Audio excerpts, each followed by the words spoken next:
എല്ലാവർക്കും സൈലത്തിന്റെ മലയാളം ക്ലാസ്സിലേക്ക് വീണ്ടും സ്വാഗതം. അപ്പൊ നമ്മൾ ഇന്ന് വീഡിയോയിൽ പഠിക്കുന്ന എന്തിനെ കുറിച്ചാണ്? കണ്ടില്ലേ നിങ്ങള്? എഡിറ്റോറിയൽ അല്ലെ? എഡിറ്റോറിയലും മുഖപ്രസംഗവും ഒന്നാണോ?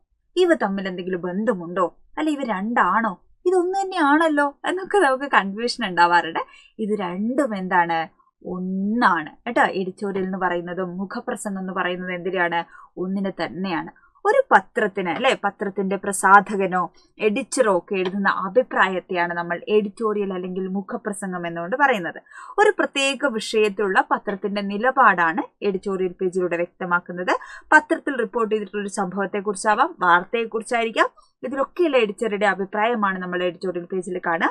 സമകാലിക സംഭവങ്ങളെ കുറിച്ച്, നമ്മുടെ ചുറ്റുപാടും നടക്കുന്ന ഏതെങ്കിലുമൊക്കെ സംഭവങ്ങളെ ആസ്പദമാക്കിയിട്ടാണ് എപ്പോഴും മുഖപ്രസംഗം എഡിറ്റോറിയൽ എഴുതാൻ നമ്മളോട് ചോദിക്കുക കേട്ടോ. അതിന് പ്രതികൂലമായോ അനുകൂലമായ രീതിയിലുള്ള വാദത്തെയാണ് നമ്മൾ എവിടെ എഴുതുന്നത്? എഡിറ്റോറിയൽ പേജിൽ എഴുതുക. അപ്പോൾ ഒരു പ്രത്യേക വിഷയത്തെക്കുറിച്ചുള്ള പത്രത്തിന്റെ ഔദ്യോഗിക നിലപാടായിട്ട് നമുക്ക് കണക്കാക്കാം. അത്രയും പ്രധാനപ്പെട്ട ഒന്നാണെന്ത്? മുഖപ്രസംഗം എന്ന് പറയുന്നത് അല്ലെ. ഇത് പത്രമാണെങ്കിൽ പത്രത്തിൽ ഇങ്ങനെ ഒരു കുത്തനെ ഒരു കോളം ഉണ്ടാവും. നിങ്ങൾ ശ്രദ്ധിച്ചിട്ടുണ്ടോ? ഇവിടെയാണ് നമ്മൾ എഡിറ്റോറിയൽ വാർത്തകൾ. ഇതാണ് എഡിറ്റോറിയൽ പേജ് എന്ന് പറയുന്നത്. ഓക്കെ, അപ്പോൾ ഉചിതമായിട്ടുള്ള വളരെ കറക്റ്റ് ആയിട്ടുള്ള ഒരു തലക്കെട്ട്, നമ്മൾ ഹെഡിങ്, ശീർഷകം എന്ന് പറയുന്നത് വളരെ ഇമ്പോർട്ടൻ്റ് ആണ്.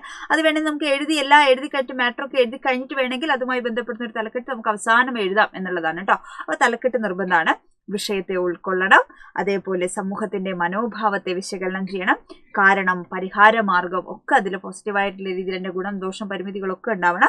വിഷയം ക്രമീകരിച്ച് അവതരിപ്പിക്കണം. തുടക്കം, വളർച്ച, ഒടുക്കം, ഇങ്ങനെ ഒരു ഒഴുക്ക്, ഒരു ചിട്ട ഉണ്ടാവണം അല്ലെ. ആദ്യം മധ്യാന്തപുരത്തം ഉണ്ടാവും, ഒരു തുടക്കം ഉണ്ടാവണം, ഇങ്ങനെ ഒരു ഒടുക്കം ഉണ്ടാവണം, ഒരു മദ്യം ഉണ്ടാവണം, ഇങ്ങനെ ഒരു വളർച്ച. മനോഹരമായ രീതിയിൽ ഭാഷയിലൂടെ കൂടെയാണ് എന്ത് ചെയ്യേണ്ടത്? ആ വളർച്ച ഇങ്ങനെ പോകേണ്ടത്. ആശയ വ്യക്തതയോടുകൂടെ എന്ത് ചെയ്യണം? അവതരിപ്പിക്കാനും നമ്മൾ ശ്രദ്ധിക്കണം. ഓക്കെ ആണോ? അപ്പൊ ഇത്രയും കാര്യങ്ങളാണ് എന്ത് ചെയ്യേണ്ടത്? മുഖപ്രസംഗം എഴുതുമ്പോൾ നമ്മൾ ശ്രദ്ധിക്കേണ്ടത്. മുഖപ്രസംഗവും എഡിറ്റോറിയലും എന്താണ്? രണ്ടല്ല, ഒന്നാണ് എന്നുള്ളത് എന്ത് ചെയ്യണം? ഇനി ഓർത്ത് വെക്കണം. അടിപൊളിയായിട്ടിരിക്കുക, സൂപ്പർ ആയിട്ടിരിക്കുക. ഓക്കെ, സെറ്റല്ലേ? യെസ്.